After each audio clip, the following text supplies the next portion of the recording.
Hello and welcome, everyone. My name is Dane Menke. I am the Digital Marketing Director here at Regenesis and Land Science. Before we get started, I have just a few administrative items to cover. Since we're trying to keep this under an hour, today's presentation will be conducted with the audience audio settings on mute. This will minimize unwanted background noise from the large number of participants joining us today. If the webinar or audio quality degrades, please try refreshing your browser. If that does not fix the issue, please disconnect and repeat the original login steps to rejoin the webcast. If you have a question, we encourage you to ask it using the question feature located on the webinar panel. We'll collect your questions and do our best to answer them at the end of the presentation. If we do not address your question, we'll make an effort to follow up with you after the webinar. We are recording this webinar, and a link to the recording will be emailed to you once it is available. In order to continue to sponsor events that are of value and worthy of your time, we will be sending out a brief survey following the webinar to get your feedback. Today's webinar is titled In Situ Colloidal Activated Carbon for PFAS Remediation in Groundwater, Perspectives from the First Decade. With that, I'd like to introduce our presenter for today. We are pleased to have with us Dr. Jeremy Birnstingl, Vice President of Environmental Technology at Regenesis. Dr. Birnstingl serves as a senior Regenesis technical resource on key remediation projects involving advanced in situ technologies worldwide. He is the author of the PlumeStop software used for design and modeling of the Regenesis activated carbon-based technologies. Dr. Birnstingl received a Bachelor's of Science in Environmental Biology from the University of Essex and a PhD in Environmental Chemistry from the University of Lancaster. He is a Fellow of the Royal Society of Chemistry in the United Kingdom and a Chartered Environmentalist. He has 36 years experience in the commercial and academic environmental sectors, including 23 years with Regenesis. His creative and scientific insights have been recognized through 3 commercial patents. All right, that concludes our introduction. So now I will hand things over to Dr. Jeremy Birnstingl to get us started. Very good. Thank you, Dane. So the perspective I'm going to bring to this talk is that of a technology developer and provider of colloidal activated carbon, or CAC, for in situ remediation. The perspective draws from 10 years experience in PFAS project design, application and performance reviewing of over 60 projects now in the ground around the world, and many more evaluated for practicability or at the design or pre-implementation stages. For context, PFAS remediation is a subset of a larger body of commercial CAC applications that include the treatment of conventional contaminants such as hydrocarbons and chlorinated solvents. These are on some 600 sites now in 15 countries around the world and date back to 2014, when CAC was first commercially launched as a remediation approach. PFAS, of course, are a relatively new concern, and this is reflected in the numbers. Over the 10-year period since the first use of CAC for PFAS remediation, it's been used for PFAS treatment in groundwater on some 64 sites in 9 countries. So I'll start this talk with a concise overview of the CAC technology and share some key statistics on applications to date. I'm then going to focus on a question that's receiving growing attention in the literature and on the conference circuit, which is the debate on whether PFAS should be retained in the subsurface or removed for ex situ treatment. And I will present 3 arguments in favor of in situ retention. So let's look at the technology. The first commercial CAC product for groundwater remediation was PlumeStop from Regenesis in 2014. This currently represents the majority of CAC projects. PlumeStop is a liquid containing tiny activated carbon particles about a micron in diameter. A proprietary carrier fluid prevents clumping and supports injectability and distribution efficiency. In simple terms, you can think of it as an activated carbon ink. It flows, but it sticks. The carbon coating on soil particles is micron thin and doesn't interfere with groundwater flow.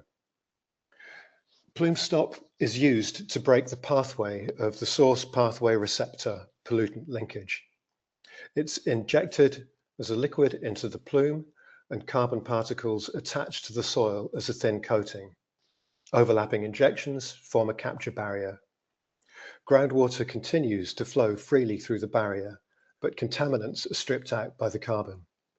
The contaminant migration is stopped, plume and stop, the pathway is broken, down gradient receptors are protected, and remediation is secured. A single application can last many years. If the source remains ongoing, the barrier can be repainted and the clock restarts. Statistics. To date, there have been some 64 completed PlumeStop applications for PFAS remediation in groundwater, with about 3 times this number presently in the final design stages. Applications span 9 countries and multiple regulatory jurisdictions. The first application of CAC for PFAS was 10 years ago. Half the present projects have been installed since 2022. Target PFAS species range from C4 to C10 chain lengths. Median starting concentrations are in the nanogram per litre range. The upper quartile is in the microgram per litre range, and some field applications are now exploring the milligram per litre range. The highest groundwater velocity treated to date is over 1,000 feet per year on a large Swedish site. The highest recorded flux is 21.6 milligrams per meter squared per day at a Californian site, while a recent experimental installation in Florida exceeds 100 milligrams per meter squared per day, although performance data are awaited. Barrier length ranges from 30-foot pilots to over 1,600 feet up in Michigan. That's half a kilometer. The current maximum depth is 150 feet at a military site in Massachusetts. This envelope continues expanding as limits are tested. How are these performing? Well, this analysis is from a recent publication by Newell and others coming out of the CERDA PSTC program, extended with a few more sites. Data are from a range of projects installed between 2016 and 2025. The numbers you can see here represent ranked values in each category. So the maximum concentration before and after treatment, for example, the maximum concentrations before and after treatment aren't necessarily from the same site. To me, there are 3 interesting points in these data. The first, of course, is that multiple orders of magnitude reductions are common, 3 to 5 nines at the top end. Secondly, there is a skew artifact at the lower end, where after treatment PFAS concentrations are reported as method quantitation limits. True reductions may be greater, but aren't reported as such. Third, the after treatment concentration range is narrower than pre-treatment. The difference between the highest and lowest pre-treatment concentrations is about 5 orders of magnitude, compared to only 3 orders of magnitude from the highest to the lowest post-treatment. Now, this partly reflects MQL reporting, of course, but also I think is because in properly installed CAC barriers, the principal dose response variable is longevity, time before breakthrough, rather than the exit concentration. So this last point is important and easily overlooked, so I'll restate it. The principal dose response variables differ between barrier and grid treatments. In a source or a grid treatment, CAC quantity principally influences the post-treatment equilibrium concentration. This is analogous to a laboratory batch study. In a barrier treatment, CAC quantity influences longevity or time to breakthrough. This is analogous to a column study. The tighter bunching of after-treatment concentrations we saw in the performance analysis is consistent with this. So, if longevity is the principal variable for a CAC barrier, what might we expect? Well, let's take a look. Because the technology is still too new for actual field data, its longevity must be estimated through calculation and modeling. Longevity estimation was the principal theme of this paper, from which the preceding table was also taken. Analysis of 17 field sites installed between 2016 and 2023 yields projected longevities from 4 to over 100,000 years. The median longevity values for PFOS, PFOA, and PFHXS are 870, 150, and 180 years, respectively. For perspective, 150 years ago was around the American Civil War. This is the shortest median projection. And 870 years ago was 3 centuries before Columbus. But the PFAS stay in the ground. Isn't it better to remove them? Well, this brings me to the second half of my talk, the relative merits of remediation through in situ retention versus removal for ex situ treatment. I'll offer 3 arguments for the case of in situ retention. These arguments are practicality, cost, and liability. First, practicality. This comes down to feasibility and time. Pump and treat can clearly remove PFAS mass from an aquifer, but can we realistically remove enough for it to be considered clean? And how long would this take? My first argument is by analogy. How many aquifers have we freed from solvent contamination? And would we expect the task to be easier or harder for PFAS? In 2013, the National Research Council assessed that over 126,000 US sites had residual contamination preventing closure, stating MCL level restoration would be unachievable for many within 50 to 100 years. I believe we can anticipate a greater challenge for PFAS. Our remediation toolkit is smaller and cleanup targets are more challenging. Stronger natural aquifer retention also means dissolved phase mass will be just the tip of a much larger iceberg. Hidden PFAS mass on the sorbed phase creates a reservoir that may slow the rate of plume decline as mass is extracted. Is there evidence of this slowdown in practice? These graphs are from a 2024 paper reporting performance of a pump and treat system at the former Wurtsmith Air Force Base in Michigan. We're looking at PFOS and PFOA concentrations in combined extraction water over the first 6 years of operation. The central line is the regression of best fit. Upper and lower bands are 80% confidence intervals. The statistical probability of the regression being outside these bands is therefore 10% in either direction. This table reports the extrapolation of the regression. We see minimum, mean, and maximum time to target for PFOS and PFOA. The highlighted row shows projected time for PFOS to reach the 4 nanogram per litre target. PFOA may reach the target earlier, but the system must keep running until PFOS complies also. The chance of this occurring within 150 years is under 10%, even before considering that the extrapolations are trend lines, not maxima, and multiple rounds at compliance may be required for closure. This extrapolation is of course too extreme to have any real predictive value in a numeric sense, but we can still conclude that centuries may be required for this system to achieve cleanup. But I believe these data may be telling us more than just time to target. Why is PFOA declining faster than PFOS despite extraction from the same aquifer in the same water by the same system? My suspicion is that this is a consequence of the relative retention of the 2 species on the aquifer solids.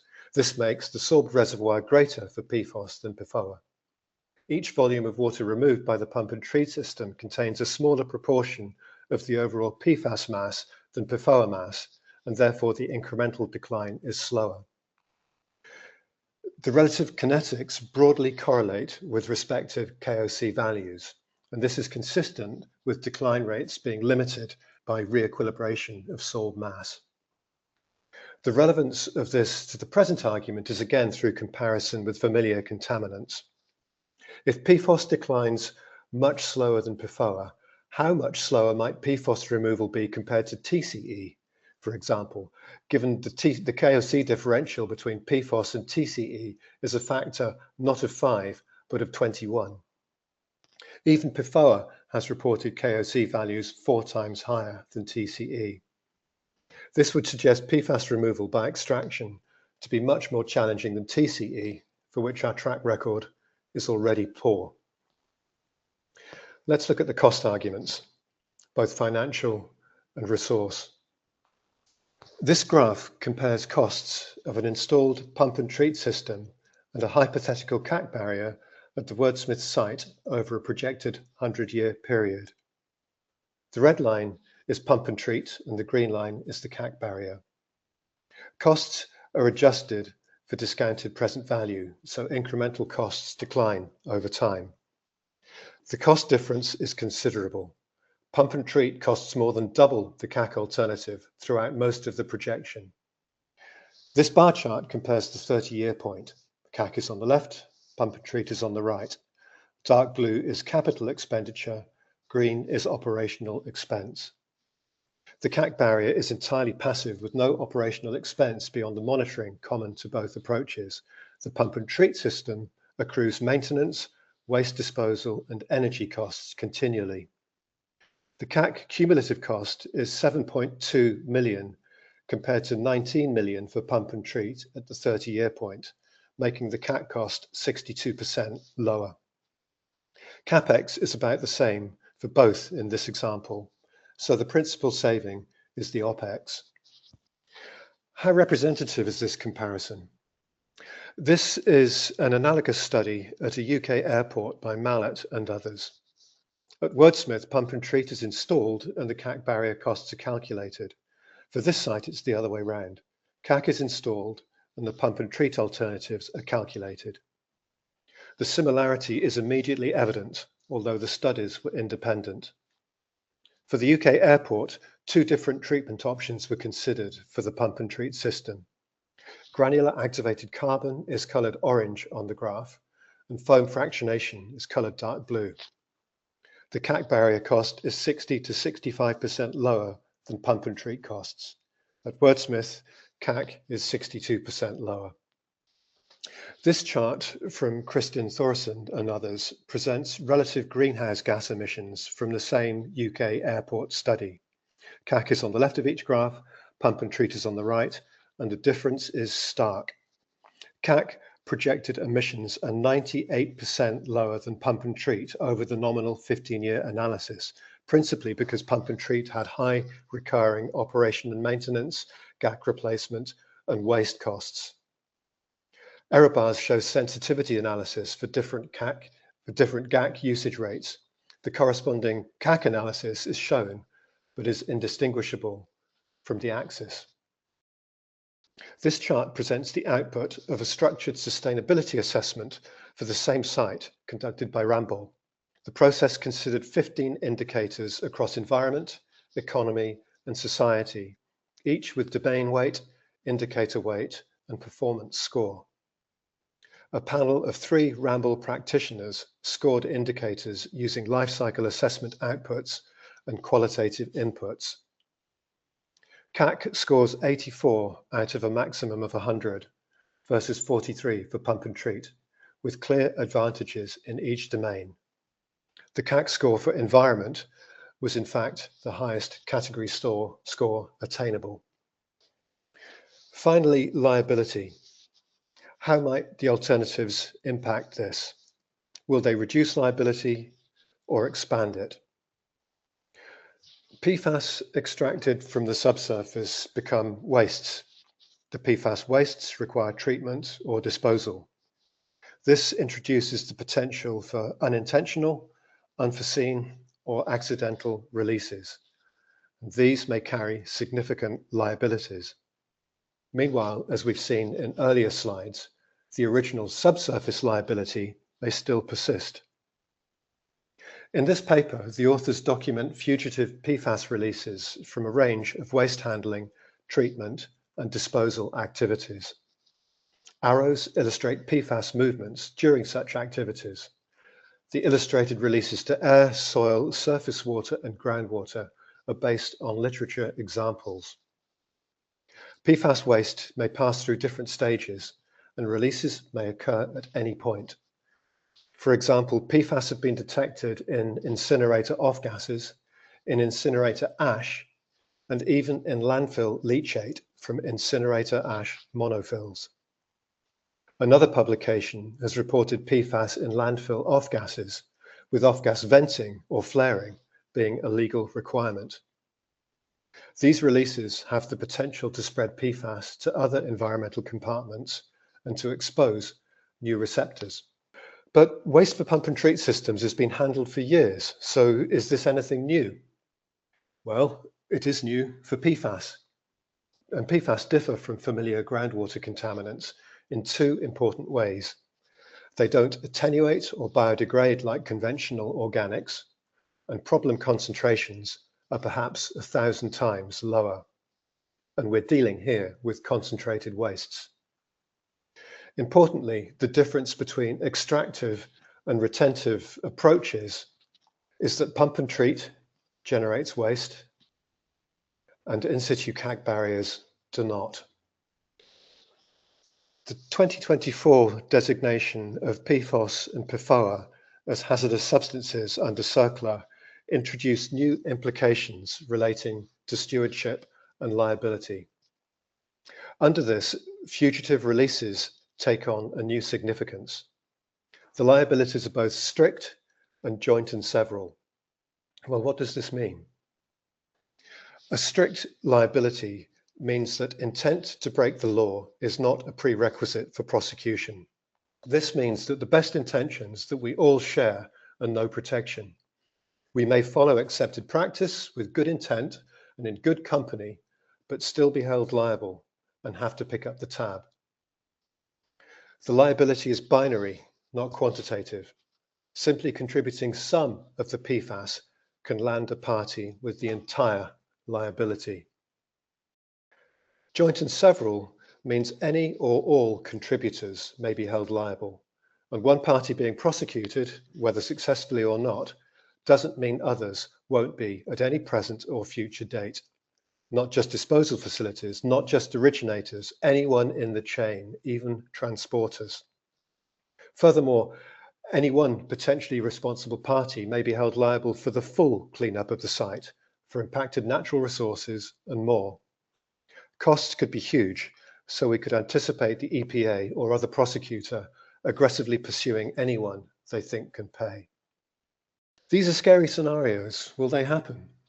Well, who can say? We're only just starting. The track record is still to be written. But documented precedents for unintentional PFAS releases from waste handling exist. The release potential might be low, but with each operation year, the possibility that a release will have occurred will grow.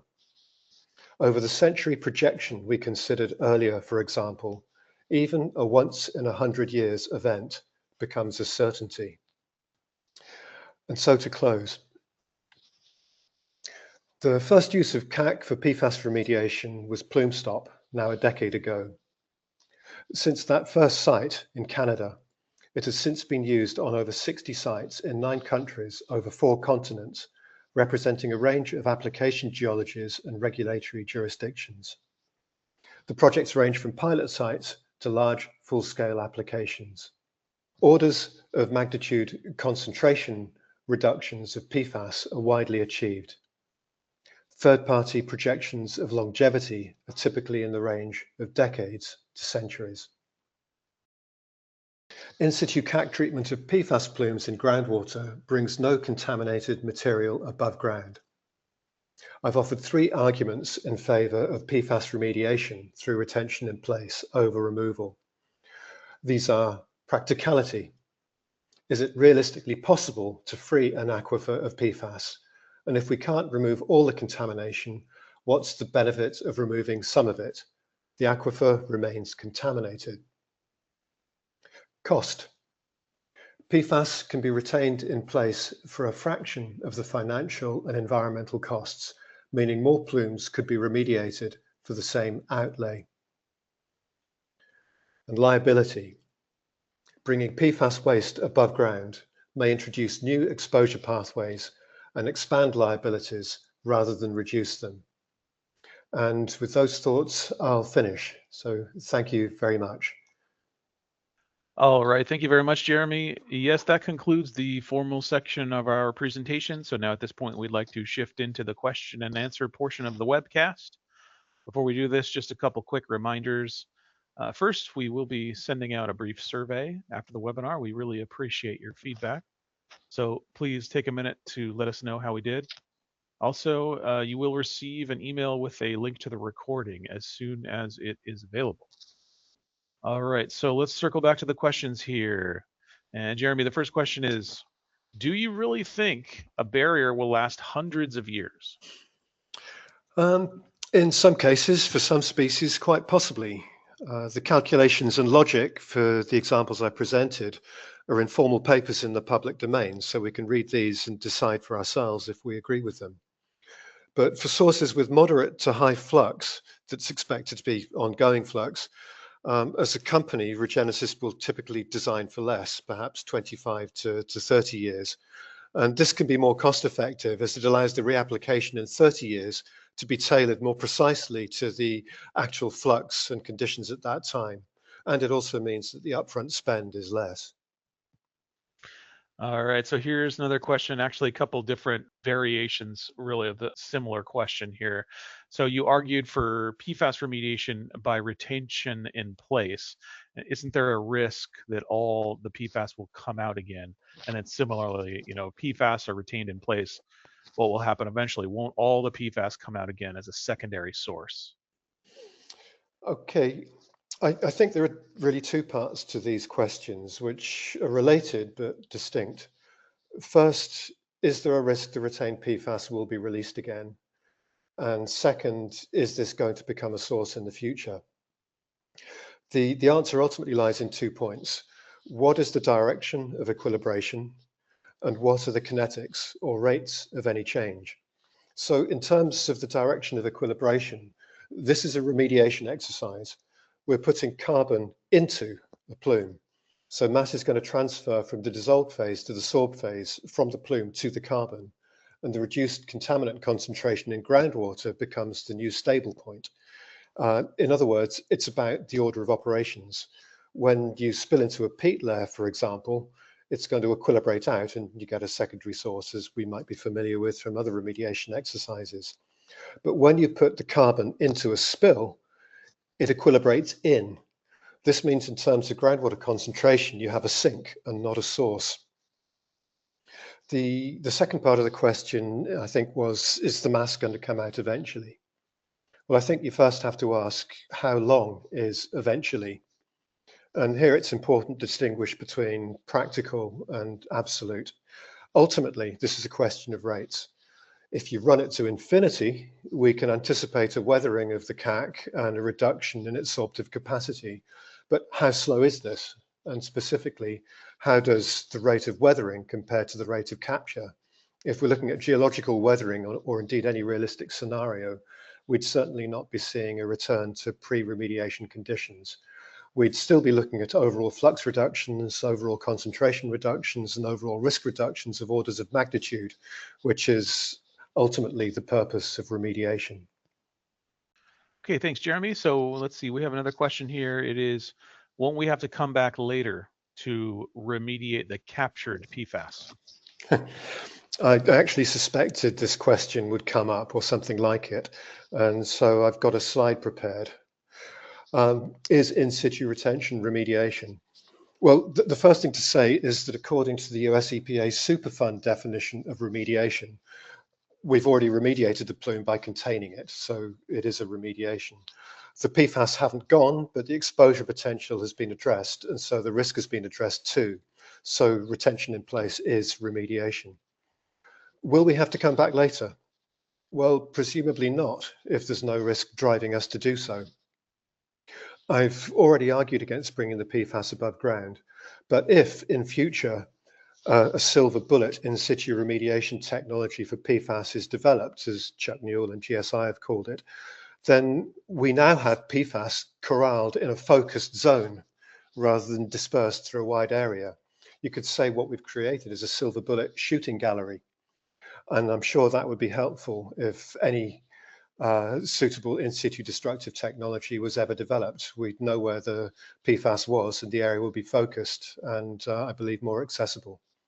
But the main point is remediation is containment. And if the risk is not there, then why do you want to spend money or effort going back? Okay. All right. Thanks, Jeremy. So let's see. We have another question here.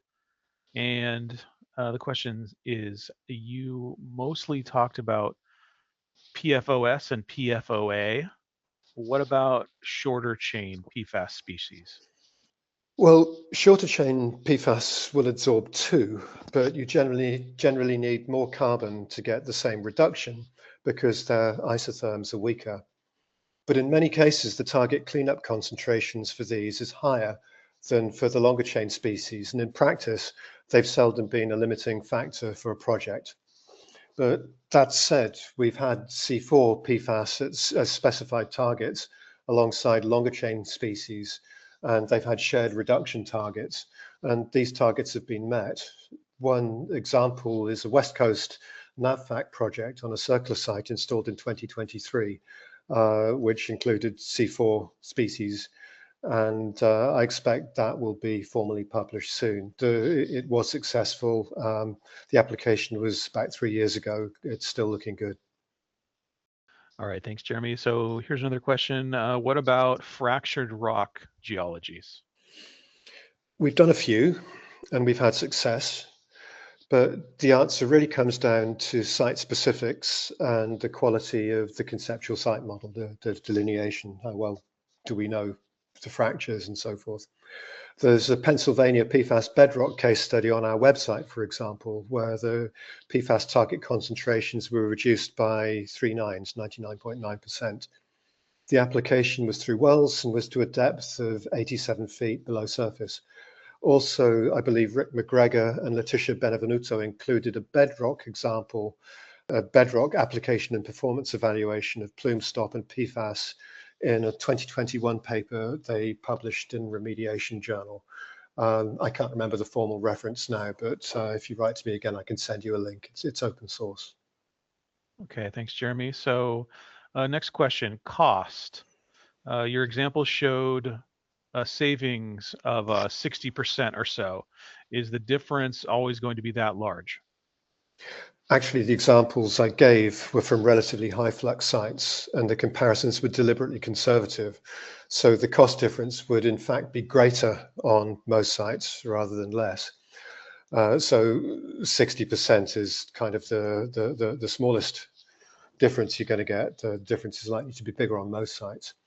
And this was shown in the Wordsmith Air Force Base data, for example, where a second phase of the CAC and pump and treat installations was implemented where the PFAS flux was about 73% lower.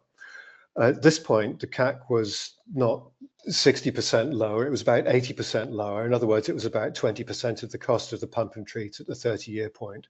It was about 1.4 million versus $7 million at the lower flux. So the examples I gave were quite conservative. Okay, Jeremy. So let's see. Next question here is, could you elaborate on your point about barriers and grids having different dose responses? Sure. The point I made was that grid treatments and barrier treatments respond differently to the quantity of CAC that's applied. Grid treatment would be a whole plume application or a source area treatment, for example, where a grid of points is installed throughout the target area, as opposed to a barrier, which would be installed as a line across a plume to intercept infecting flux. In a grid, the whole target area is treated at once, and the contaminant concentrations drop as the new equilibrium is established. In modeling terms, this is due to the KD being increased. The more CAC is added, the higher the KD and the lower the equilibrium concentration. So concentration is the dose-dependent response. In a barrier, it's a little different. The CAC dose influences how long the barrier will last for a given incoming contaminant flux. In modeling terms again, the CAC dose influences the retardation factor. The more CAC is added, the greater the retardation factor and the longer the barrier will last. For a properly installed barrier and a constant input flux, the groundwater coming out of a barrier is clean until eventually the plume breaks through. The question, therefore, isn't how clean, it's how long. And so longevity is the principal dose-dependent response for a barrier.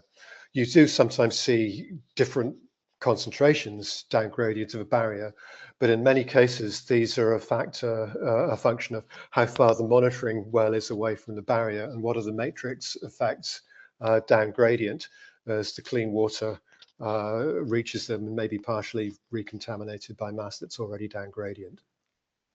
Okay, thanks, Jeremy. So let's see here. The next question that we have here is, could you explain again why PFOA declines faster than PFOS in a pump and treat system? Yes, it's basically about the different proportions of mass in the sorbed phase relative to the dissolved phase for the two species, different KOC values, in other words. The sorbed mass acts as a reservoir, and this is proportionally bigger for PFOS than PFOA because PFOS has the higher KOC. So to understand how this works and simplifying a little, first imagine all the contamination is in the dissolved phase. If you remove one pore volume, you've removed all the contamination. Now imagine 95% of the contaminant mass is partitioned onto the solids. Remove one pore volume and you've only removed 5% of the mass. The sorbed mass equilibrates back into the groundwater and you're soon almost back to where you started. So you have to keep pumping. The bigger the sorbed reservoir, the smaller the incremental reduction with each volume of groundwater removed, and the slower the concentration declines. And so this is why the PFOS cleanup is slower than PFOA, because PFOS has a proportionally larger sorbed reservoir. The sorbed phase is, of course, only one storage compartment. There are others too, like the low K units, but they're not necessarily as different for PFOS and PFOA. And that's perhaps the difference that I showed in the slides earlier was not as great as the KOC difference in the example that I showed. KOC is only one part of the story. Okay, so we have another question here is regarding liability. Are your liability points realistic? The liability points are entirely realistic. The legal position's clear and the EPA guidance is too. I made the point in my talk that documented precedents exist for a wide variety of releases from ex situ waste treatment and handling.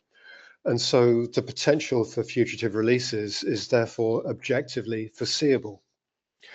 It would therefore be reasonable to expect legal heat if your company or your client acting on your advice had sent concentrated PFAS waste to a facility that was later found to be leaking PFAS into, say, a township's water supply or up into the air and impacting a downwind population.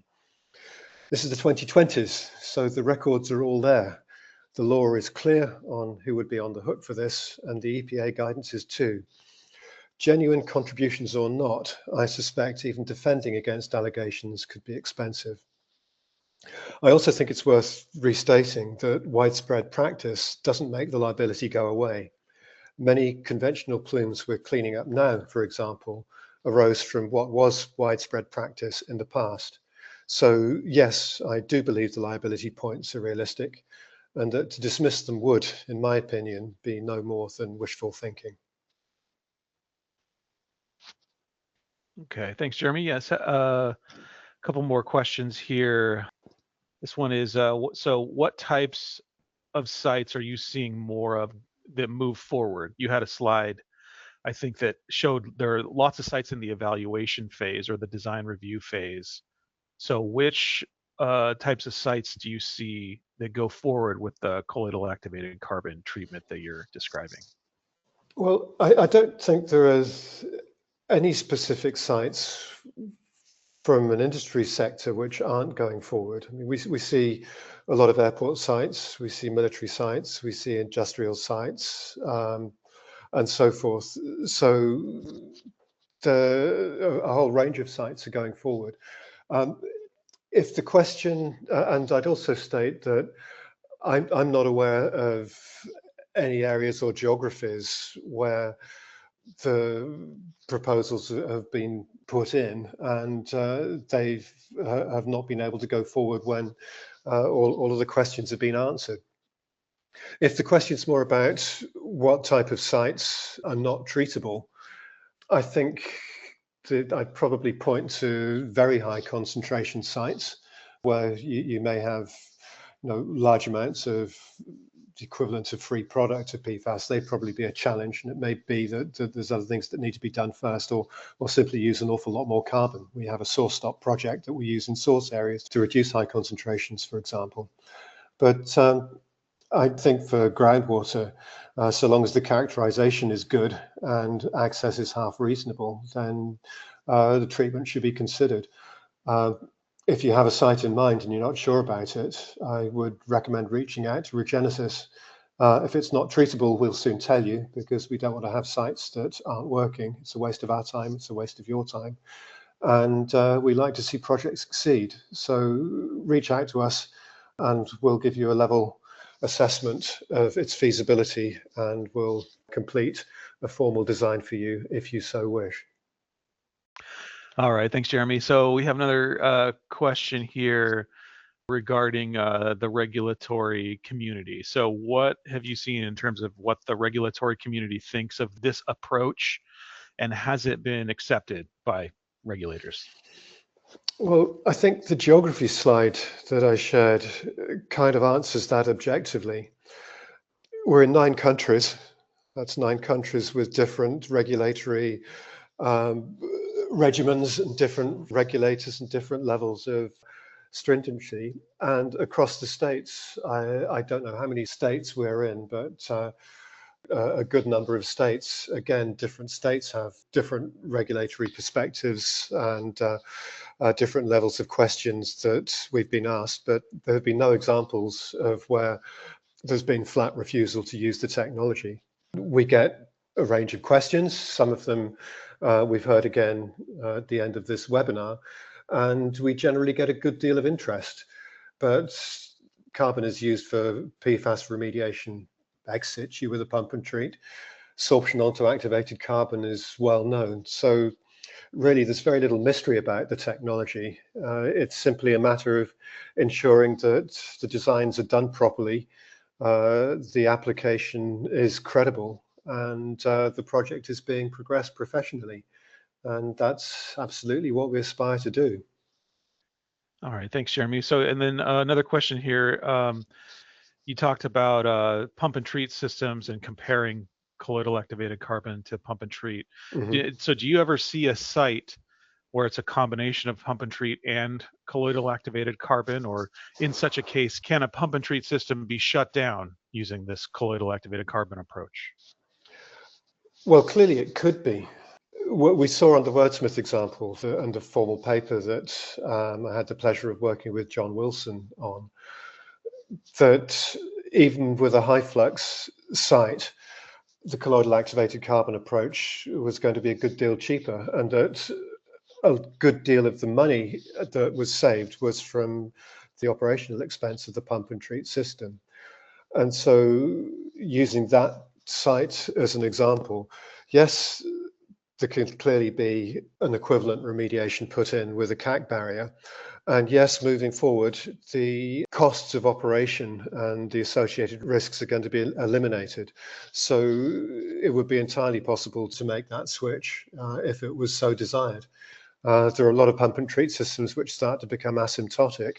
And at the point that the concentrations aren't getting any lower, then looking at an approach that can deal with those concentrations in a more efficient manner is clearly going to be something worth considering. I trust that answers the question. All right, thank you very much, Jeremy. So that is going to be the end of our chat questions. If we did not get your question, someone will be making an effort to follow up with you. If you'd like to learn more about remediation technologies from Regenesis, please visit regenesis.com. Thanks again very much to our presenter, Dr. Jeremy Birnstingl, and thanks to everyone who could join us. Have a great day.